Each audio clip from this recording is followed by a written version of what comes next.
Halo semuanya, perkenalkan nama saya Natania Ferinda Romawi, mahasiswi dari Universitas Mercu Buana Muria, jurusan Sistem Informasi.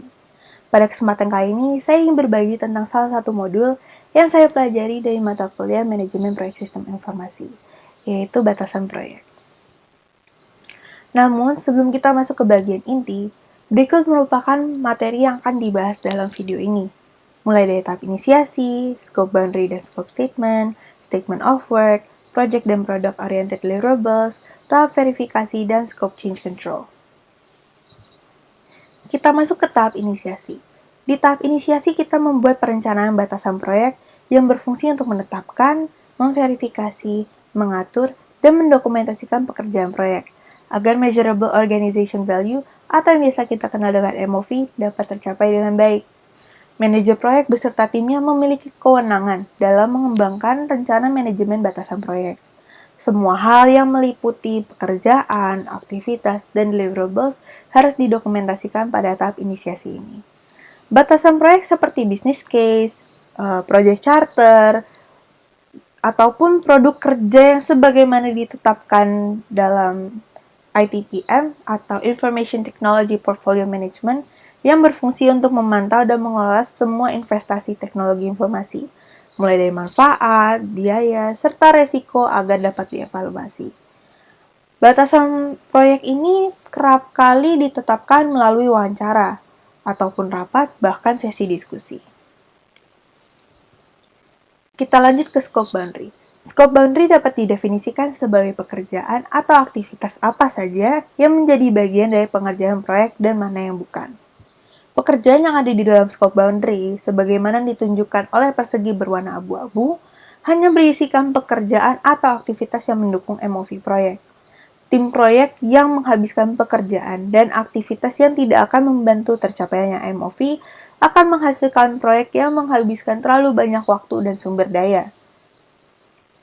Pemisahan ini yang ada di gambar berwarna putih dan abu-abu ini memberikan tim definisi yang jelas mengenai pekerjaan mana yang harus diselesaikan dan meningkatkan keakuratan penempatan sumber daya, estimasi waktu, dan biaya untuk menyelesaikan pekerjaan tersebut. Kita lanjutkan dengan scope statement. Scope statement berisikan kebutuhan dan ekspektasi dari sponsor proyek tersebut. Kerap kali scope statement berdasarkan preliminary scope statement yang dikembangkan dari project charter. Apabila sponsor proyek tidak menjelaskan ekspektasinya secara jelas, tentu akan menimbulkan kesalahpahaman yang dapat mengarah ke hasil atau output yang salah. Di sini ada statement of work yang mendeskripsikan produk, layanan, ataupun sistem informasi. Di project internal, statement of work menyangkut kebutuhan bisnis dengan kebutuhan spesifik atau ekspektasi terhadap suatu proyek.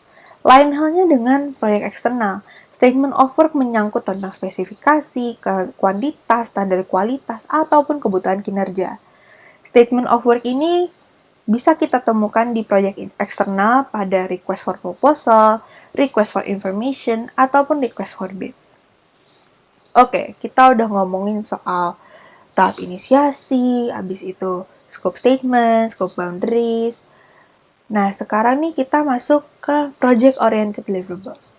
Project oriented deliverables ini memastikan proses proyek sudah lengkap, sehingga produk-produk dari proyek tersebut dapat mencapai MOV dan target yang sudah ditetapkan di tahap inisiasi tadi.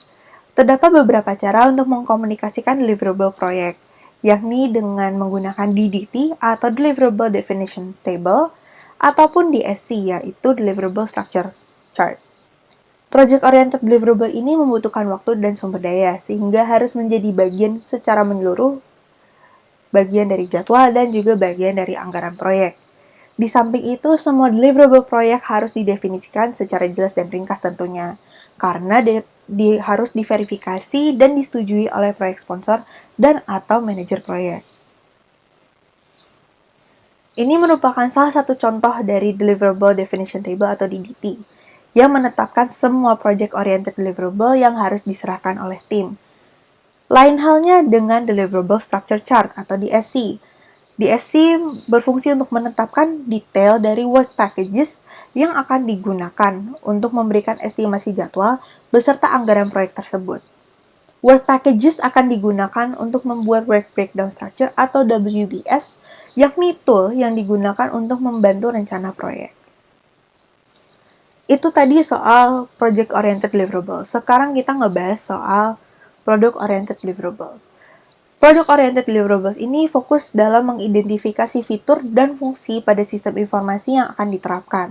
Modeling tools yang dapat digunakan dalam product oriented deliverable antara lain context level DFD dan use case diagram.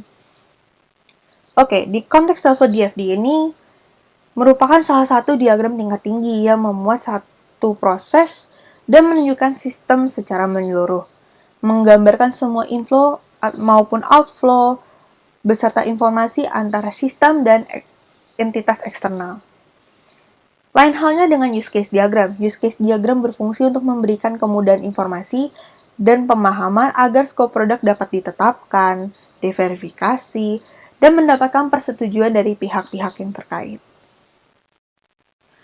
Kita tadi udah ngelewatin banyak ya, dari tahap inisiasi, scope boundaries, terus abis itu scope statement, terus statement of work, belum lagi ada project and product oriented deliverables. Sekarang kita masuk ke tahap verifikasi. Di tahap verifikasi ini kita memastikan proyek deliverable sudah lengkap dan mengikuti standar yang digambarkan pada DDT sebelumnya. Checklist batasan proyek yang dapat mendukung MOV, yakni MOV itu sendiri tentunya. Apakah MOV proyek jelas dan disepakati bersama.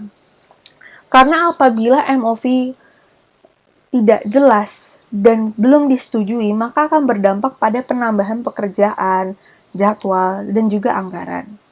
Lalu ada deliverables. Deliverables ini harus berwujud dan dapat diverifikasi, sehingga mendukung MOV dari proyek itu sendiri. Dilanjutkan lagi dengan quality standards. Apakah ada kontrol diberlakukan? Karena ini untuk memastikan bahwa pekerjaan tidak hanya lengkap, tetapi juga memenuhi standar tertentu. Lalu ada milestones. Apakah milestones ditetapkan untuk setiap deliverable? Jadi milestones ini didefinisikan sebagai suatu kejadian penting yang menandai penerimaan deliverable dan memberi manajer proyek dan timnya persetujuan untuk memulai pekerjaan untuk deliverable selanjutnya. Lalu yang terakhir adalah review and acceptance. Apakah kedua pihak jelas dengan ekspektasi masing-masing? Di sini batasan proyek harus diterima dan direview oleh proyek stakeholder. Baik stakeholder maupun sponsor harus menerima dengan resmi batasan, produk yang akan dihasilkan, dan deliverable dari proyek tersebut.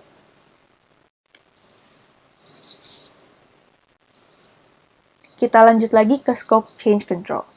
Scope change control berfungsi untuk memastikan bahwa setiap perubahan pada batasan proyek dapat memberi keuntungan. Scope control itu sendiri yang diperhatikan adalah scope growth, menggambarkan ketidakmampuan tim untuk menetapkan batasan proyek. Ini kerap kali kita temui di awal proyek ya, ketika tim dan proyek sponsor kesulitan untuk memahami apa yang harus dicapai di proyek tersebut. Namun hal ini dapat diatasi dengan pemahaman yang jelas terhadap MOV itu sendiri. Lalu dilanjutkan dengan scope creep, mengacu pada penambahan fitur, penambahan waktu, dan penggunaan sumber daya pada sistem apabila batasan proyek sudah disetujui. Jadi, scope creep ini tidak selalu berasal dari proyek sponsor, namun bisa juga dari tim proyek itu sendiri. Namun perlu kita identifikasikan juga, dan kita harus mengatur selama proyek itu berjalan, karena dapat memperpanjang jadwal proyek dan mengarah ke biaya yang berlebih tentunya. Dan yang terakhir ada scope leap, menyarankan perubahan signifikan pada batasan proyek.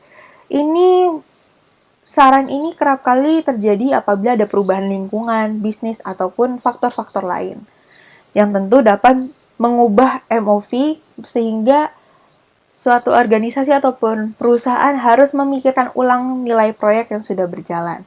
Namun apabila memang ini kondisinya sangat penting, disarankan untuk menarik proyek itu dan merancang kembali konsep dan inisialisasi pada proyek baru. Berarti walaupun misalnya sudah ada proyek yang sedang berjalan karena force majeure atau satu dan lain hal yang lain, tentu kita harus menarik itu kembali dan kembali ke tahap inisiasi di awal tadi, yaitu perencanaan dan lain sebagainya.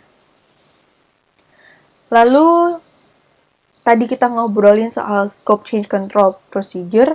Sekarang ini, scope change control, sekarang kita ngomongin prosedurnya. Ini dilakukan sebelum pekerjaan aktual pada proyek dimulai, yang dimana semua perubahan harus bisa diidentifikasi dan ditangani terhadap batasan proyek.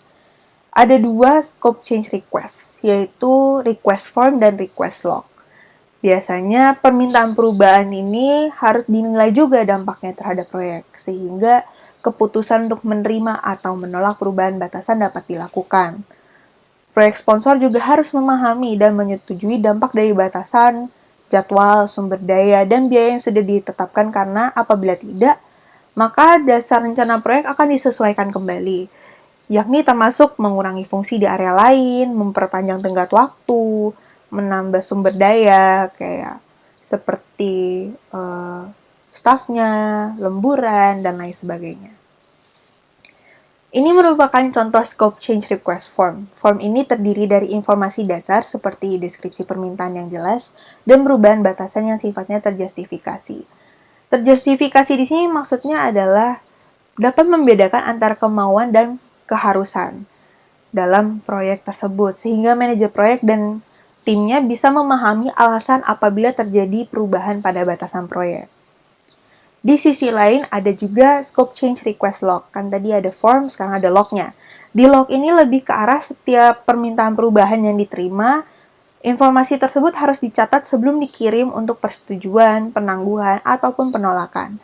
Sehingga dengan memantau status dari setiap permintaan perubahan yang diterima, manajer proyek dapat mengatur skop proyeknya, anggaran, jadwal, dan ekspektasi proyek agar dapat tercapai dengan baik, yakni tercapai pula MOV ataupun sesuai dengan target waktu yang sudah ditetapkan. Sekian presentasi dari saya. Terima kasih sudah menyaksikan video ini. Mohon maaf apabila ada salah kata maupun informasi yang kurang jelas ataupun masih ada informasi yang kurang sesuai. Semoga apa yang didapatkan dari video ini dapat menambah pengetahuan kita tentang batasan proyek pada manajemen proyek sistem informasi. Sampai bertemu di lain kesempatan.